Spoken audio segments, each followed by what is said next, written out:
ریاست کے بادشاہ نے یہ اعلان کروا دیا کہ کل صبح میرے محل کا مرکزی دروازہ کھولا جائے گا۔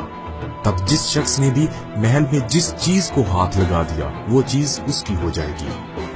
اس اعلان کو سن کر سبھی لوگ آپس میں بات چیت کرنے لگے کہ میں تو سب سے قیمتی چیز کو ہاتھ لگاؤں گا۔ کچھ لوگ کہنے لگے میں تو سونے کو ہاتھ لگاؤں گا، کچھ لوگ چاندی کو اور کچھ لوگ قیمتی زیورات کو، کچھ لوگ گھوڑوں کو، کچھ لوگ ہاتھی، کچھ لوگ دودھ دینے والے جانوروں کو ہاتھ لگانے کی باتیں کرنے لگے۔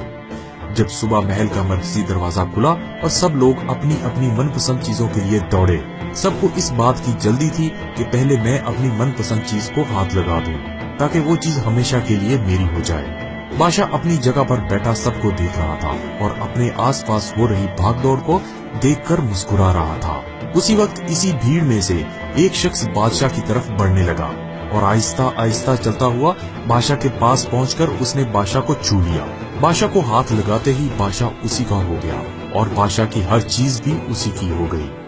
جس طرح بادشاہ نے ان لوگوں کو موقع دیا اور ان لوگوں نے غلطیاں کی، ٹھیک اسی طرح ساری دنیا کا مالک بھی ہم سب کو روز موقع دیتا ہے، لیکن افسوس ہم لوگ بھی ہر روز غلطیاں کرتے ہیں۔